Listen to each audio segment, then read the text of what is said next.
Assalamualaikum warahmatullahi wabarakatuh. Kembali lagi bersama Memento Book Review. Dan kali ini saya akan mengulas novel klasik Indonesia yang mengeksplorasi emosi manusia dengan sangat menarik, yaitu Belenggu karya Armin Spane. Penasaran kan? Makanya jangan lupa subscribe channel ini. Dan tanpa berlama-lama lagi, langsung kita ulas yuk.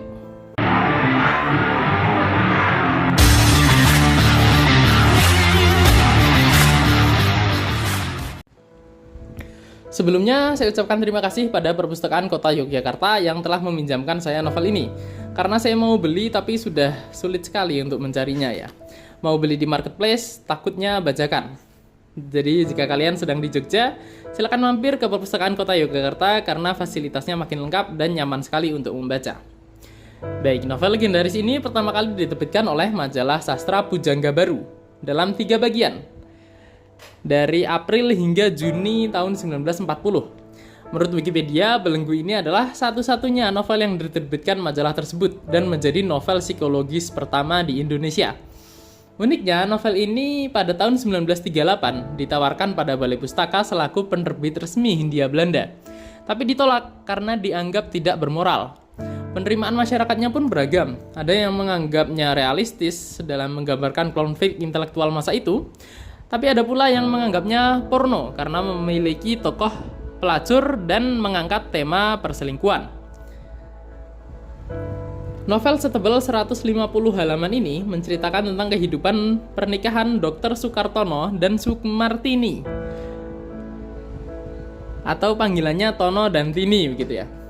Kehidupan rumah tangga yang makin hambar mendorong Dr. Tono untuk menjalin hubungan gelap dengan Yah, seorang wanita malam yang kelihatannya memiliki hubungan dengan masa lalu Tono. Konflik batin antara Tono dengan nuraninya sendiri, Tono dengan istrinya, Tono dengan Yah, serta Tini dengan masyarakat menjadi hal-hal yang dibahas dalam novel ini. Tapi jika boleh dirangkum ya, ceritanya adalah sebuah intrik. Seorang dokter terkemuka yang dikenal baik berselingkuh dengan wanita seperti Yah. Nah, dalam novel ini diceritakan dengan baik bagaimana Tono mulanya bisa menjalin hubungan dengan Yah. Kemudian beranjak pada bagaimana hubungannya dengan istrinya sendiri, yang bisa kita lihat kontrasnya, hingga mungkin kita akan menyalahkan Tini. Lalu ceritanya berlanjut pada bagaimana Tini sebenarnya dan hubungannya dengan masyarakat. Dan kita bisa melihat bahwa Tini sebenarnya adalah wanita metropolitan biasa dengan segala intriknya. Yang saya suka nih, Armin Spane menanamkan beberapa plot twist dengan foreshadowing dari awal. Padahal kisahnya tentang perselingkuhan saja sudah menarik. Tapi beliau piawai dalam membumbui cerita sehingga ketika sampai di bagian akhir, kita akan tertegun betapa novel yang tipis ini ternyata memiliki jalan takdir yang saling berlilitan dan cukup kompleks. Untuk gaya bahasa jelas adalah gaya bahasa lama. Wajar ya karena diterbitkan tahun 1940 bahkan sebelum Indonesia merdeka. 85 tahun yang lalu. Sehingga beberapa kosakata terasa asing karena jarang kita dengar. Sahabat saya ketika membaca novel ini adalah aplikasi KBBI. Karena novel ini membuat saya sering mencari arti dari kata-kata baru.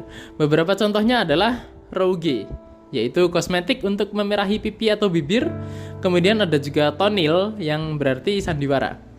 Penggunaan kata tonil di sini bukan untuk menggambarkan pementasan sandiwara ya, tapi seperti sifat manusia yang menipu atau palsu gitu. Jadi menurut saya meskipun gaya bahasanya lama, tapi kita tetap bisa menangkap maksudnya dari intonasi kalimat. Tapi tetap akan lebih seru jika kita pakai KBBI atau internet untuk mengetahui arti dari semua kata-katanya. Selain itu sebenarnya di bagian awal itu sudah ada di sini disebutkan pemimpin atau ini glosarium begitu ya. Arti dari kosa-kosa kata yang ada di dalam novel ini. Tapi menurut saya kosakata ini adalah mungkin yang zaman dulu kurang umum, tetapi di zaman sekarang sudah umum digunakan. Seperti ini ada diagnos, komplikasi, college, klimak, kronis, egoistik, dinamis, etnologi, kemudian honorarium, individu, intelek, intuitif, dan yang lain-lain ini beberapanya adalah kalimat-kalimat yang kita sudah sering lihat, tapi mungkin pada masa itu kalimat ini perlu dijelaskan. Jadi sebenarnya membacanya tidak akan semembingungkan itu sih. Baik, untuk alur novel ini maju dan cenderung linear ya. Flashbacknya tidak sering diberikan, hanya dari cerita dan sekali-kali ingatan tokoh. Kita seakan diajak menyelami pikiran Tono yang hidup di masa sekarang, tapi juga berusaha mengingat masa lalu akan hubungan apa sih yang sebelumnya dimiliki dengan Yah. Untuk sudut pandang novel ini adalah orang ketiga. Pikiran Tono dan Tini bisa kita selami dengan jelas, dan menjelang akhir kita akan bisa lebih leluasa lagi mengikuti arus pikiran keduanya. Saya senang dengan sudut pandang ini karena Armin's Mane dengan baik menyeimbangkan antara kejadian nyata dengan arus pikiran, sehingga kita mendapatkan gambaran utuh dari apa yang terjadi di luar dan di dalam hati. Kemudian untuk penokohannya, kita dapatkan dari percakapan antar tokoh, terutama kesan sosial terhadap tokoh-tokohnya. Kita tahu Tono adalah dokter yang murah hati adalah dari percakapan warga di bazar. Kita tahu Tini adalah wanita metropolitan yang cantik adalah dari gunjingan wanita sebayanya. Dan tokoh Yah itu tidak dikatakan secara gamblang bahwa dia adalah wanita malam.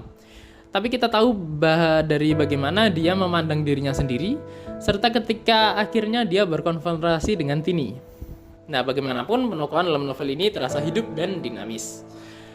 Untuk kelebihan dan kekurangannya, kelebihan buku ini menurut saya konfliknya yang sederhana tapi sekaligus rumit. Kisah tentang perselingkuhan belum lazim ya ketika novel ini terbit, apalagi terjadi pada dokter yang merupakan profesi terhormat. Tapi bagaimana perselingkuhan itu bisa menjadi suatu jalinan konflik yang rumit, menurut saya butuh keahlian penulisnya. Armin's Mane berhasil dalam hal itu. Kelebihan lainnya adalah kasus Tono ini bisa dibilang perselingkuhan yang sopan. Kenapa begitu? Karena tidak ada adegan seksual atau kejadian yang terlalu eksplisit. Hal ini menyenangkan sih, mengingat zaman sekarang ya kisah tentang perselingkuhan itu selalu dihiasi dengan adegan seksual. Walaupun hal seperti itu realistis, tapi Armin's Mane ini mengingatkan kita bahwa perselingkuhan itu sudah menyesakkan dan memuakkan bahkan tanpa adegan seksual yang dipaksakan.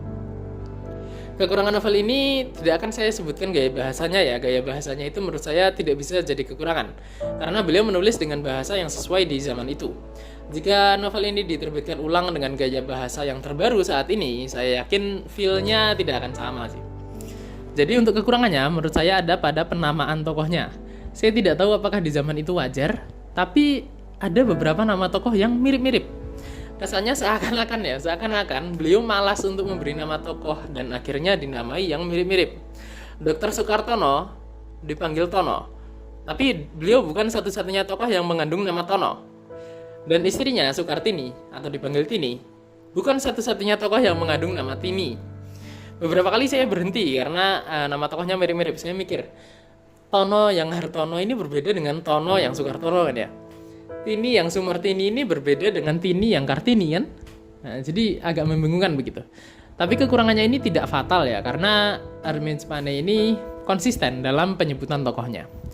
Kekurangan lainnya menurut saya adalah pada bagian transisi, di mana perpindahan antar kejadian kadang kabur sehingga membingungkan pembaca.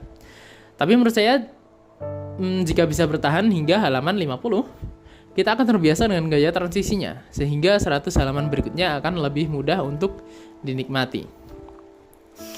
Kemudian kekurangan yang ketiga menurut saya ada pada layoutnya. Selain layoutnya ini rapat-rapat, sehingga mungkin membacanya agak menyesakkan, tetapi ada satu kesalahan yang menurut saya agak fatal. Di sini babnya dipisahkan dengan nomor 1 hingga bab 14 jika tidak salah.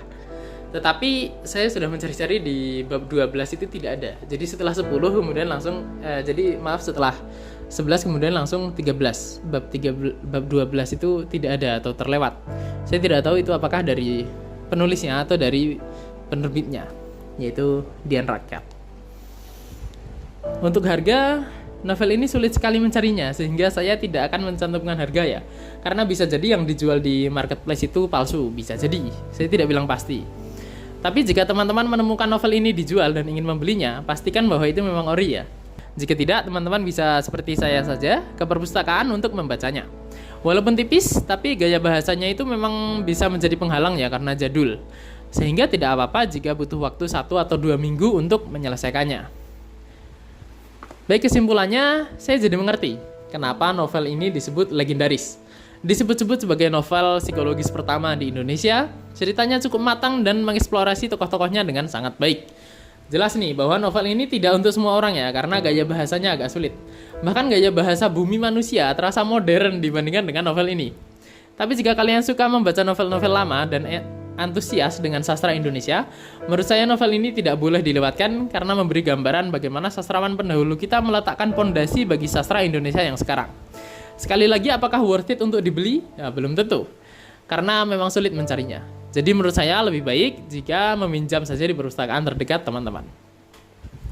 Baik, demikianlah review Belenggu kali ini. Terima kasih telah menonton sampai akhir. Menurut kalian, kenapa perselingkuhan menjadi topik hangat dari zaman dulu hingga sekarang? Pendeknya, kenapa orang bisa berselingkuh? Tulis pendapat kalian di kolom komentar. Jika kalian suka pembahasan buku yang mendalam seperti ini, jangan lupa like dan share ke teman membaca kalian. Di video selanjutnya, saya akan mengulas novel yang sudah di-request oleh Kak Fatur Rahman, yang menceritakan tentang wabah yang terjadi di sebuah kota. Penasaran kan? Jadi jangan lupa subscribe dan nyalakan notifikasinya. Kalian juga bisa request buku apa yang ingin saya ulas dan support channel ini lewat link yang ada di deskripsi.